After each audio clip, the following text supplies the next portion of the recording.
Olá, seja muito bem-vindo ao Semana Legislativa, ao nosso jornal com as principais notícias que marcaram a semana na Câmara e aqui em São José dos Campos. E vamos aos destaques desta edição. São José registra pelo 5º mês consecutivo saldo positivo na geração de empregos, ou seja, o número de contratações superou o de demissões na cidade. Plano Real completa 30 anos, proposta considerada um marco na economia nacional, foi responsável pelo controle da hiperinflação no país e também estabilizou a moeda brasileira. Julho Verde, campanha de conscientização alerta sobre os sinais e prevenção do câncer de cabeça e de pescoço. Lei aprovada na Câmara torna a data uma ação oficial da cidade. Diversão com segurança. Projeto aprovado torna obrigatória a realização de testes de pele para acesso às piscinas do município. 92 anos da Revolução Constitucionalista, revolta paulistana contra o autoritarismo do governo de Vargas é considerada um marco da história do Estado e São José participou do movimento. Campanha do Agasalho estimula a solidariedade dos joseenses para ajudar a população carente. Vamos te mostrar como participar? Seja muito bem-vindo, está no ar o Semana Legislativa.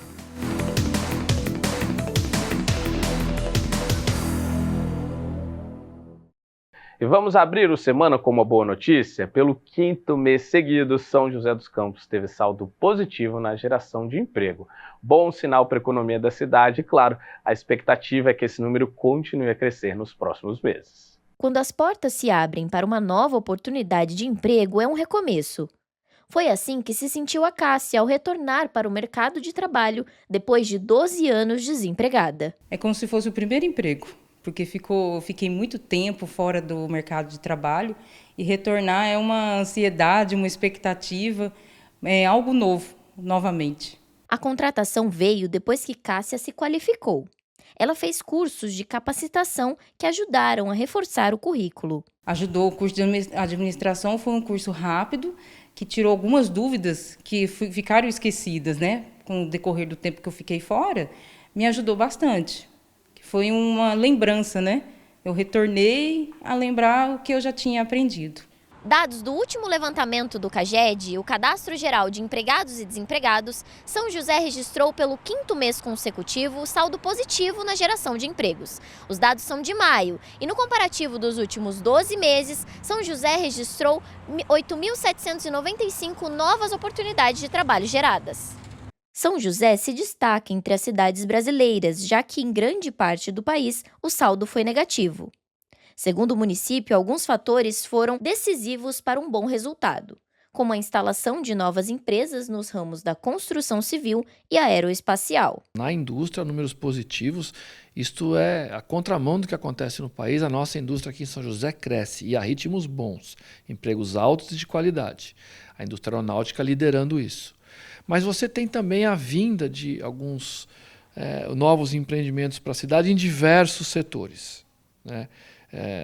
Atacarejos, a própria indústria de materiais compósitos, né, vindo para cá. Isso é importante, né? A gente desenvolve as atividades que já tem, mas a gente também tem um olhar para a atração de novos negócios que façam sentido para o ambiente da nossa cidade. O setor de serviços também foi importante para a alta nas contratações e um dos diferenciais para a geração de postos de trabalho está na localização privilegiada de São José. A cidade funciona como um centro prestador de serviço para 50 cidades do nosso entorno. As pessoas demandam serviço o tempo todo aqui na capital da região metropolitana do Vale. Então, para cada 10 empregos gerados com carteira assinada aqui em São José, 5 ou 6 vão ser de serviços. Isso faz parte, né, da dinâmica da cidade. Com mais renda e oportunidades, a economia da cidade fica aquecida e serve de impulso para ampliar ainda mais o saldo positivo no mercado de trabalho.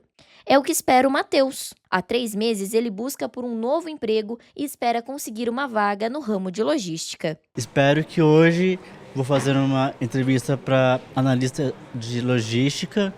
Espero, Deus, que Ele me dê essa graça para a gente poder conseguir esse tão sonhado emprego, né? O sentimento é o mesmo da Elisângela. Há 1 mês fora do mercado, ela busca uma recolocação na área de ajudante de limpeza. Na área da limpeza, porque já tenho mais experiência nisso. Quem espera por uma vaga sabe o quão importante é uma contratação. E com um saldo positivo na geração de emprego em São José, a esperança fica ainda mais forte. A dica é não desistir. Acreditem nos sonhos de vocês, não desistam. Eu sei que não está fácil, mas persista. E sabia que grande parte das vagas de emprego abertas vem de micro e pequenas empresas? Uma pesquisa do Sebrae apontou que estes negócios são responsáveis por 60% dos empregos gerados no país. Só no ano passado foram mais de 1 milhão de postos de trabalho. Essa realidade vale aqui para São José também, viu? Tem muito pequeno empreendedor ajudando a girar a economia local. Sem muita experiência, mas com vontade de aprender, a Carol finalmente encontrou a tão sonhada oportunidade do primeiro emprego nessa chocolateria. Eu aprendi a confeitar bolo, eu aprendi a montar copo, eu aprendi a montar bolinho de pote, eu aprendi a fazer recheio e isso, nossa, é muito gratificante quando a gente vê o nosso trabalho. Acho que é mais gratificante ainda quando a gente vê o nosso trabalho finalizado. Agora, com a carteira assinada, a Carol compõe um indicador de 46 milhões de brasileiros com emprego formal. Não só ela. Nos primeiros meses do ano, o país registrou saldo positivo de quase 1 milhão de vagas geradas. Os dados são do CAGED, Cadastro Geral de Empregados e Desempregados. Esse é o melhor resultado desde 2020 e foi impulsionado pelas micro e pequenas empresas, responsáveis por 60% das contratações. As empresas de micro e pequeno porte, as MEIs também, eles têm um papel fundamental na geração de emprego. Toda vez que a economia melhora um pouco, cresce um pouco, porque eles são intensos em mão de obra. O que significa isso? Que eles conseguem aumentar a sua capacidade produtiva muito mais contratando pessoas do que contratando tecnologia. Então, quando ele cresce na sua capacidade produtiva, ele normalmente cresce contratando pessoas. É intenso em mão de obra. Grande parte das micro e pequenas empresas atua nos setores de serviços e alimentação. No geral, esses empreendimentos contratam de 2 a 5 funcionários para atuarem na administração e atendimento. Há também oportunidades indiretas com a terceirização de entregas. Em épocas como Natal e datas comemorativas, o ramo ainda conta com mão de obra temporária. Além de impulsionar a economia, os pequenos negócios também exercem importante função social, reinserindo no mercado pessoas com um pouco mais de idade e oferecendo a oportunidade de primeiro emprego para jovens ainda sem experiência. A gente trabalha com um público maior de mulheres, mas com a idade variando bastante. A gente tem desde 17 anos até uma senhora de 55 anos e eles trocam bastante experiência. E isso também ajuda a formar bastante um profissional, porque tem a experiência deles pessoal que acaba que eles trocam isso e isso é bem bacana. E o profissional a gente tem o treinamento todos os dias, quanto quem é mais velho ou os mais jovens, todos têm experiência e a gente vai formando o profissional em cima disso. Apostando nisso, o Júnior, que já tinha contratado a Carol, que conhecemos no início da reportagem, também deu oportunidade para a Dircinha, uma profissional com 55 anos, e para a Claudineia, que aos 48 anos nunca havia exercido uma atividade profissional. Minha carteira sempre foi uma carteira branca. Trabalhava assim, quando precisei, em casa de família, mas nunca tive aquela oportunidade de entrar numa empresa, né? E essa oportunidade eu tive aqui. Aprendi muito, porque hoje eu faço os cremes, né?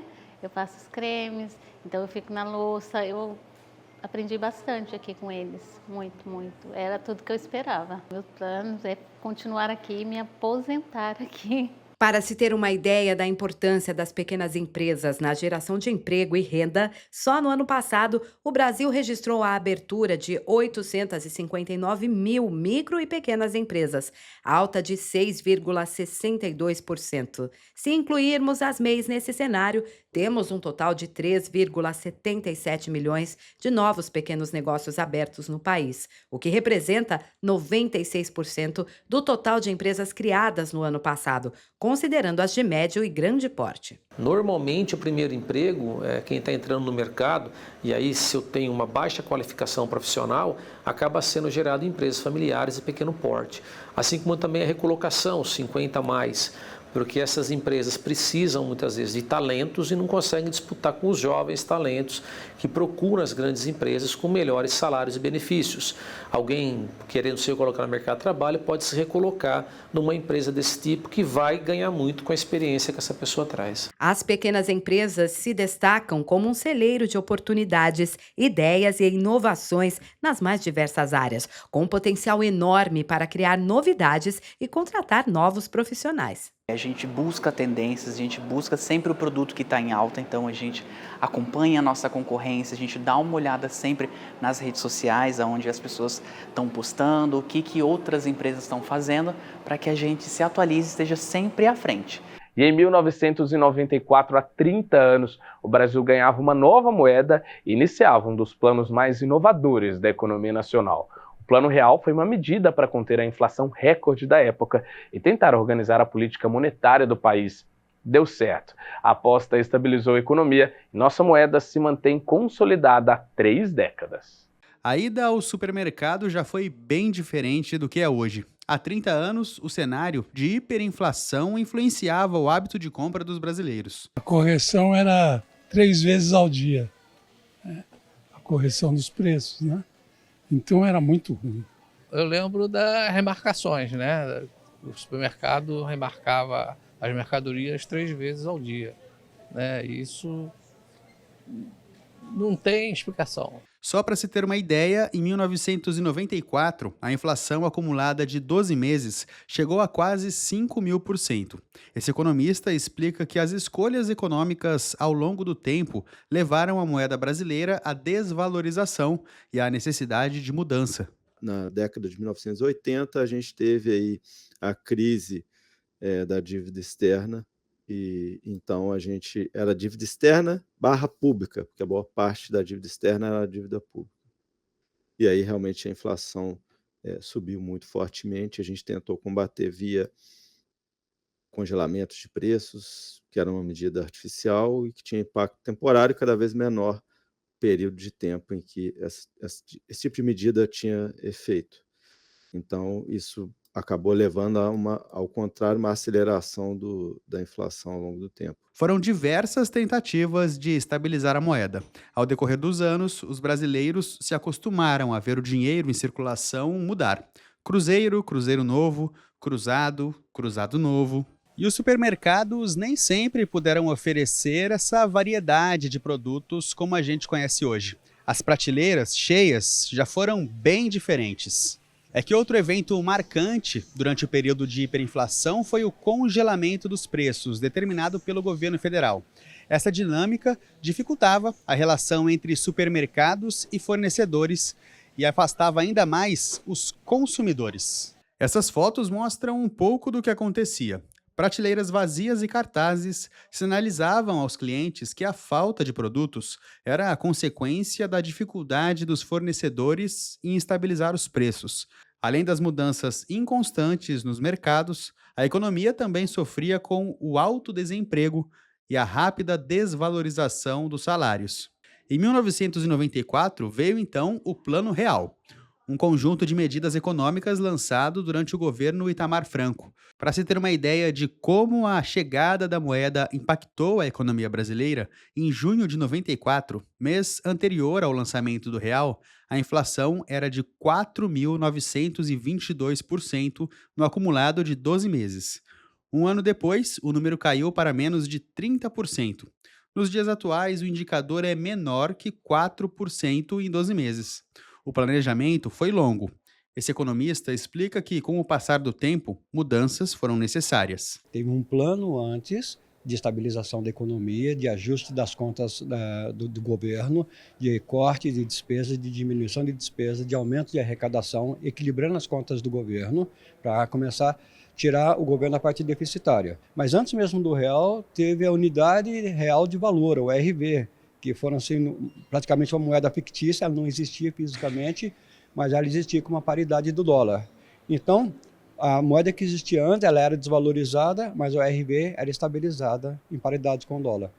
Quando o real entrou na paridade de 1 para 1 com o dólar e se tornou uma moeda forte. A estabilização da economia brasileira trouxe uma série de benefícios. Além da possibilidade de linhas de crédito, também tornou o país mais atrativo para investimentos de capital estrangeiro. Se você atrair investidores, o que acontece? É mais dólar que entra no país, o preço do dólar que cai, você gera empregos, você aumenta a renda, aí a economia começa a girar no sentido positivo.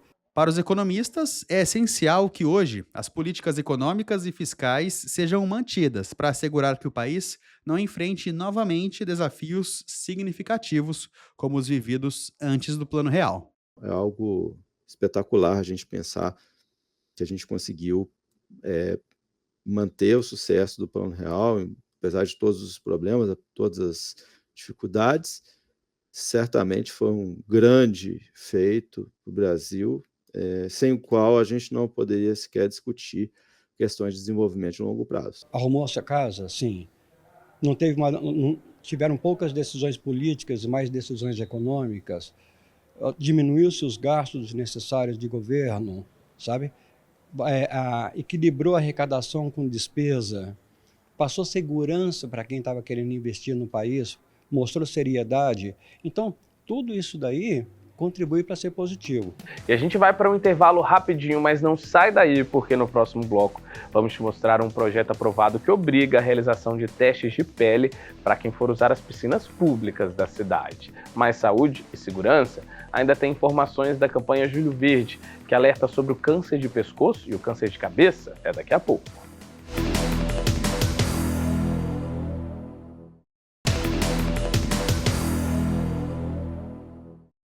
E o Semana Legislativa está de volta, e julho foi um mês escolhido para receber uma campanha de conscientização muito importante, o Julho Verde.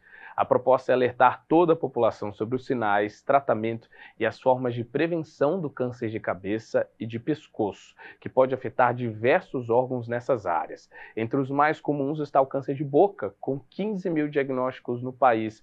Mudanças simples de hábitos e consultas regulares podem alterar essa realidade. 15 anos atrás, a Mariana estranhou uma afta que apareceu na língua e não cicatrizava de jeito nenhum. Ela procurou um médico e depois de exames descobriu que estava com um tumor na língua, um tipo de câncer de cabeça e pescoço. Não foi uma afta normal. Como passou alguns dias, eu percebi que ela não saía, né? Ficava ali. Começou a ficar mais rígida, ela começou a ficar mais dura, né?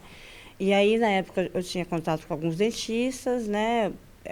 Passei por uma avaliação por um deles e eles disseram que essa afta estava esquisita, não era uma afta. A descoberta foi em outubro de 2009 e em dezembro a arquiteta operou para retirar uma parte do tecido da língua. A recuperação deixou Mariana sem falar e sem comer nada sólido por 11 meses. Foram 35 sessões de radioterapia, tratamento que ela carrega sequelas até hoje. Na época, o médico oncologista havia falado que o tratamento melhor era a radioterapia, só que ao longo dos anos poderia sofrer algumas sequelas.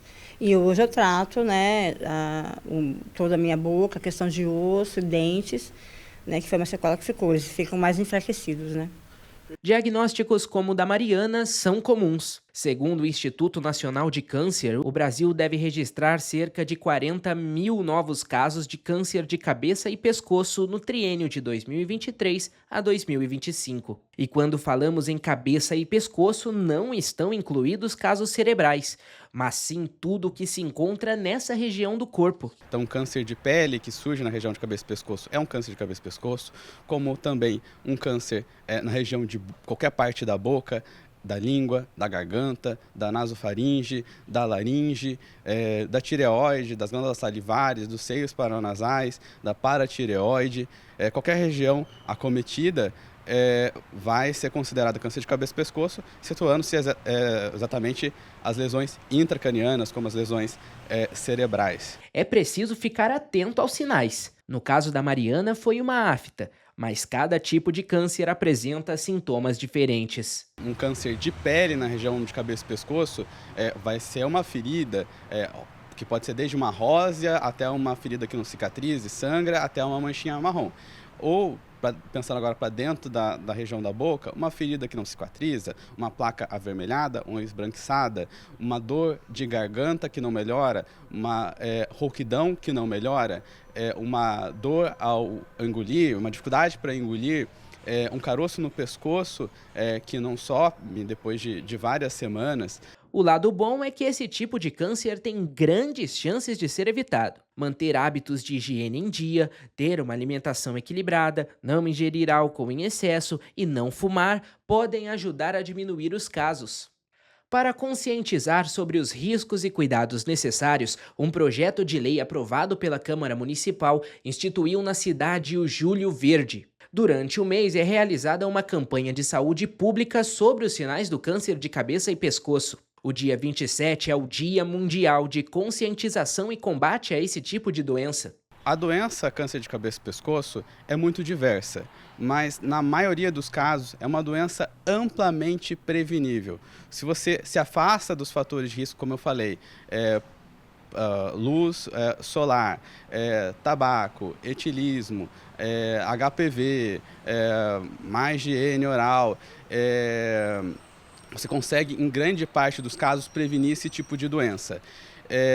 Infelizmente, isso é uma doença muito frequente. Então, se você sentir qualquer um desses sinais e sintomas, caroço no pescoço, ferida na boca, ferida na pele, procure imediatamente um especialista. Para quem já viveu na pele e venceu o câncer, fica a alegria da superação. Mas também a dica de atenção com qualquer sinal que possa aparecer pelo corpo. É bem importante conscientizar a população que existem vários tipos, várias coisas que você pode conseguir contar, detectar o câncer. Na época foi um choque, mas ao longo dos anos, depois do tratamento, a gente vai seguindo a vida e vai superando. E também vai contando as histórias para as pessoas, para conscientizar mesmo, né? E avisar para as pessoas.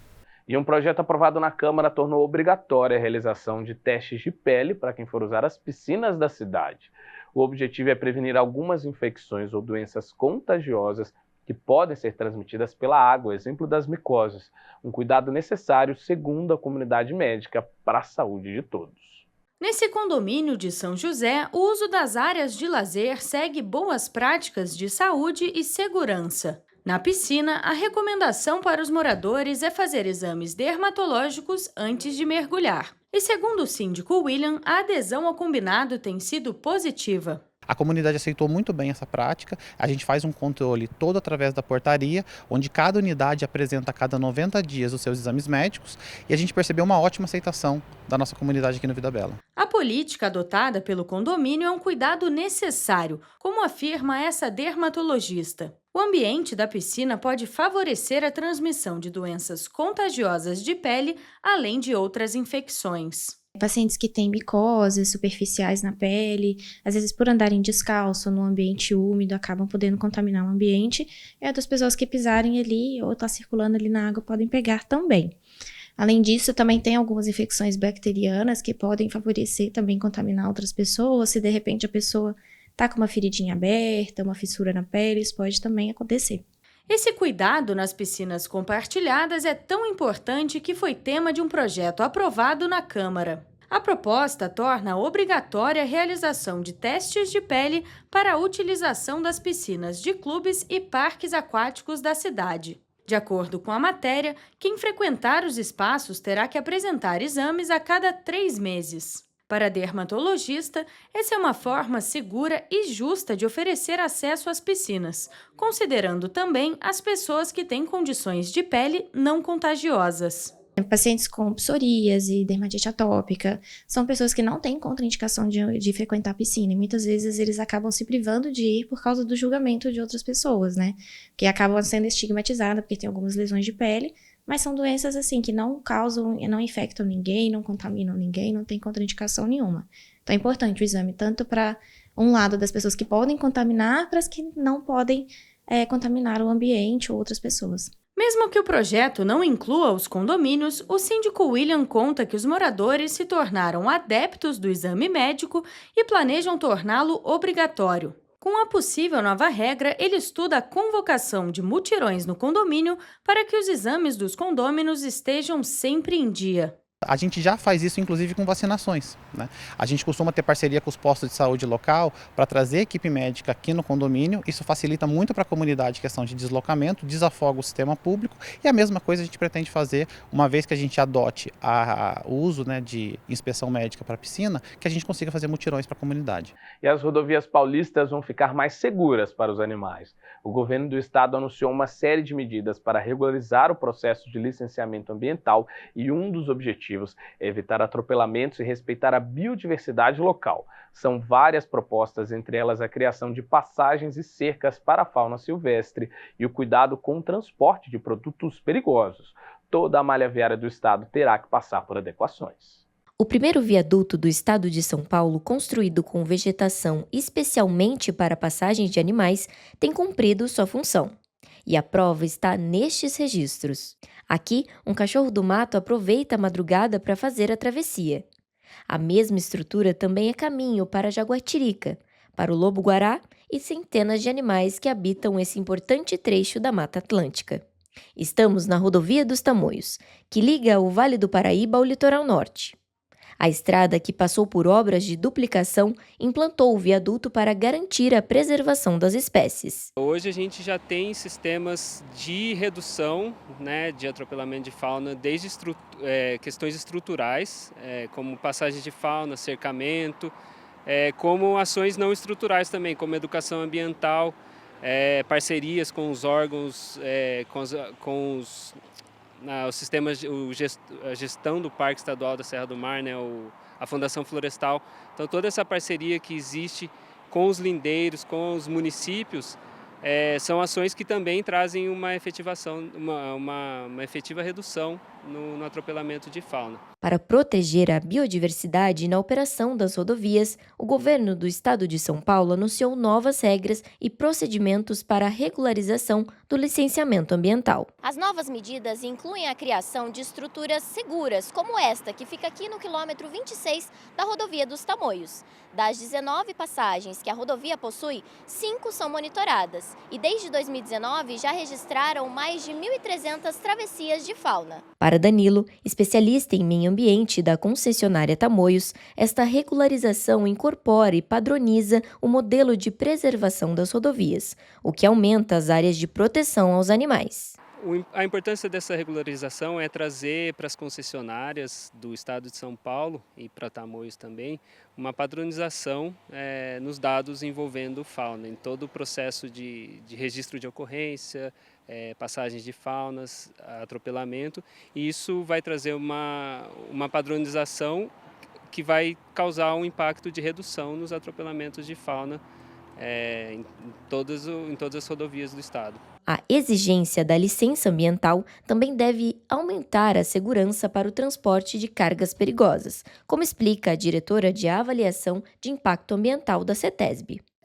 A CETESB, ela tem, nessa gestão, trabalhado muito com a busca pela eficiência, né, e melhoria dos procedimentos de licenciamento, para tentar tornar as regras mais claras e dando mais segurança jurídica para os usuários. A gente já tem lançado outras normativas exatamente com o mesmo propósito, para focar aquelas questões que são de mais significativo impacto, né, e preocupações da sociedade também, né, e a gente tem outras ações e outros procedimentos previstos para frente também, mas com esse mesmo objetivo, né, de melhorar o serviço prestado pela CETESB, mas também para garantir a qualidade ambiental para a população.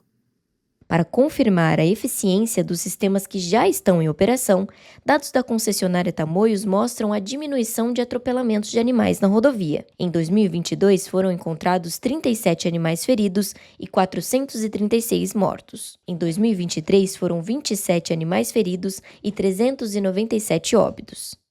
Já em 2024, foram 5 animais feridos e 129 mortes de animais registradas até o momento. Agora, os próximos passos das operadoras rodoviárias são executar planos de ação e gerenciamento de riscos para entregar mais segurança e proteção dos ecossistemas.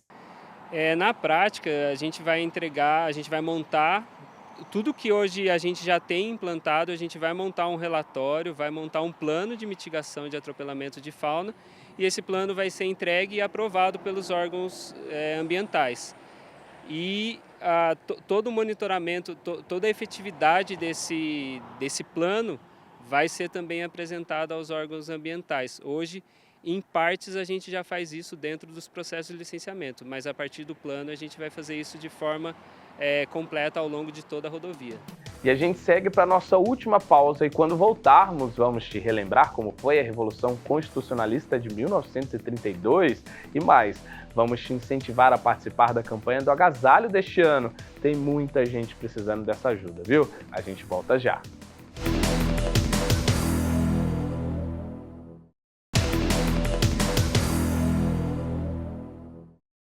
E voltamos com Semana Legislativa. Na terça-feira, um feriado relembrou um movimento marcante para o nosso estado. A Revolução Constitucionalista de 1932. Foi uma revolta da população paulista contra o governo autoritário de Vargas e 4 estudantes se tornaram símbolos do movimento. São José foi uma das cidades com representatividade e o nosso município tem até um monumento em homenagem à Revolução. O ano era 1932, período turbulento na história da política brasileira. Naquele ano, as insatisfações contra o primeiro governo de Getúlio Vargas ganhavam as ruas e o estado de São Paulo tomou a frente das ações. O movimento ficou conhecido como Revolução Constitucionalista de 1932. A Revolução de 32 é interessante porque ela não tem um líder, ela tem vários líderes. A imprensa é um dos líderes ou os donos dos jornais. Os militares, os políticos da época são alguns dos líderes também. Pessoas do povo, instituições privadas, de agremiações, eram líderes da Revolução. Eram vários líderes, várias pessoas fazendo coisas.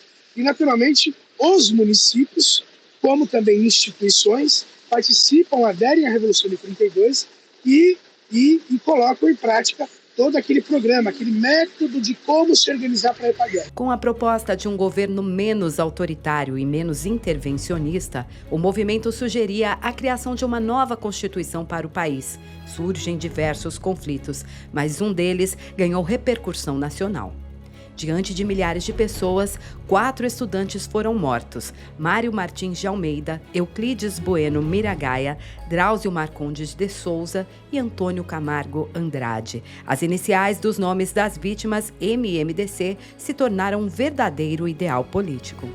Para registrar a história, São José dos Campos dedicou um monumento em homenagem aos 4 primeiros mártires, os heróis da Revolução de 1932. Martins, Miragaia, Drauzio e Camargo. Euclides Miragaia, um dos estudantes mortos na Revolução, era joseense. Ele foi sepultado na cidade, mas em 1954, os restos mortais foram levados para um monumento erguido em honra aos que perderam a vida na Revolução. O mausoléu ao soldado constitucionalista de 1932, que fica no Parque do Ibirapuera, na capital paulista. No monumento e mausoléu ao soldado constitucionalista de 1932, o mausoléu aqui de São Paulo, vulgo Obelisco do Ibirapuera, nós temos atualmente 724 participantes da Revolução de 32 sepultados. Destes, pelo menos um pouco menos da metade morreu na guerra. São José dos Campos não foi palco direto de combates, mas se tornou um ponto crucial na logística da guerra. São José dos Campos acaba formando corpo de voluntários, mandando voluntários homens, para São Paulo para poder combater. Organizam-se as mulheres em vários serviços para poder preparar esses homens que estavam indo para a guerra. Embora fosse uma cidade muito menor do que é hoje, há 92 anos atrás, São José dos Campos tem sim sua cota de contribuição, não só durante a guerra, mas após ela também, porque São José dos Campos preserva até hoje os valores e os ideais da Revolução de 32. Dada a importância da Revolução para o estado de São Paulo, o dia 9 de julho, data oficial do início do conflito, se tornou um feriado. Serve de lembrança a toda a população sobre a importância de lutar pela democracia e por um país que faça valer a Constituição. E você já fez a sua doação para a campanha do agasalho deste ano? A gente sabe que o frio mais intenso ainda não chegou, mas com certeza já tem muita gente contando com o apoio para enfrentar esse inverno, viu? Então vamos fazer uma boa ação? Se você tem alguma roupa, cobertor ou calçado em bom estado, ajude quem mais precisa. A gente preparou uma reportagem para te mostrar que é fácil participar. Esses cobertores são doações que vão esquentar as noites das pessoas atendidas por essa instituição social em São José. Nós somos a referência aqui no bairro, né, na comunidade local. E as pessoas vêm mesmo, tanto adultos quanto crianças, né? Por vezes nós recebemos crianças com chinelinho no pé, com muito frio. Aqui a gente faz o trabalho com as mulheres e com as crianças também. Então a gente consegue perceber essa necessidade, que é muito grande. As peças foram arrecadadas e enviadas à entidade pelo Fundo Social. A arrecadação faz parte da campanha do Agasalho de 2024, que tem foco no cuidado e na proteção da população vulnerável nos dias mais frios. O apelo do fundo é por cobertores em bom estado, usados ou novos. A gente pede que as pessoas tenham empatia, tenham carinho por aquele que vai receber. Nós trazemos as doações aqui para o nosso centro de distribuição sempre para fazer uma triagem. Mas a gente pede que seja feito com carinho, né? A dica para escolher bem as peças é sempre doar o que você gostaria de receber. E fazer a doação é bem fácil, é só comparecer ao Fundo Social no Parque da Cidade ou consultar um dos postos de doação espalhados por São José. E aí é só entregar o seu cobertor e ele será destinado a quem realmente precisa. Todo o produto arrecadado ele vai ser distribuído para a população em vulnerabilidade através das entidades sociais. Então, as pessoas que precisam, necessitam, podem procurar as nossas entidades. Elas estão listadas também no nosso site, que é o doasaojosé.com.br, e fazer lá a sua solicitação. Então, todas as doações são encaminhadas para as entidades credenciadas junto ao Fundo Social. As caixas de doação são disponibilizadas para voluntários que queiram ajudar na arrecadação. Empresários da cidade podem entrar em contato e solicitar uma caixa para disponibilizar nos estabelecimentos. Entre em contato com o Fundo Social, a gente encaminha a nossa caixa com um cartaz para facilitar a divulgação e fazemos depois a retirada. À medida que a caixa for sendo preenchida, a gente também encaminha, faz a retirada, traz aqui para o nosso CD, fazemos toda a triagem para encaminhar da melhor forma para as entidades. Fazer a doação é um ato de solidariedade. Às vezes, aquela coberta no fundo do armário que você já não usa mais pode esquentar alguém nesse inverno e fazer toda a diferença. Eu digo que dar é melhor do que receber, né? Então, é importante que as pessoas se solidarizem, né? E que encaminhem para a gente todo tipo de material, porque como nós somos uma entidade sem fins lucrativos, nós sobrevivemos dessas doações. Então, que cada vez mais pessoas, né, possam nos mandar esses donativos, esses objetos que são distribuídos à população. E uma das tradições das festas juninas aqui de São José é o bolinho caipira, uma verdadeira paixão joseense. E o amor por essa iguaria da nossa culinária é tanto que o bolinho deixou de ser uma exclusividade junina e, olha, encanta o paladar todo ano. Virou até mesmo um patrimônio gastronômico da cidade.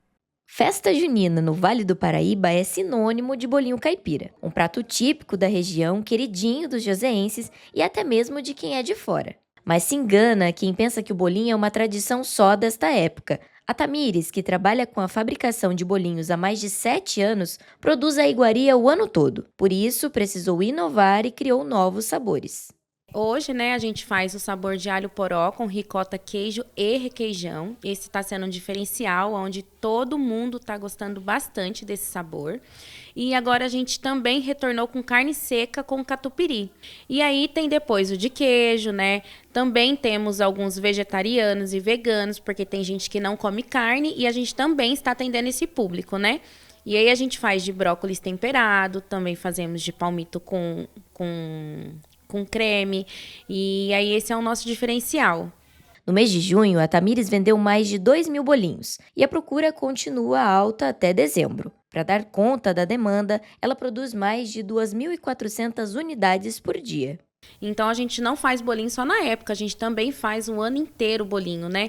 Por conta da necessidade de passar os arraiais, as festas juninas, né? As quermesses, e só ter específico nesses locais. Então a gente faz sim, e o ano inteiro. E essa delícia típica do Vale do Paraíba tem até disputa pela receita original, viu? Cidades da região possuem variações de massa e recheio. Em Jacareí, o bolinho é feito com farinha branca e linguiça. Já em Caçapava, a carne é misturada à massa.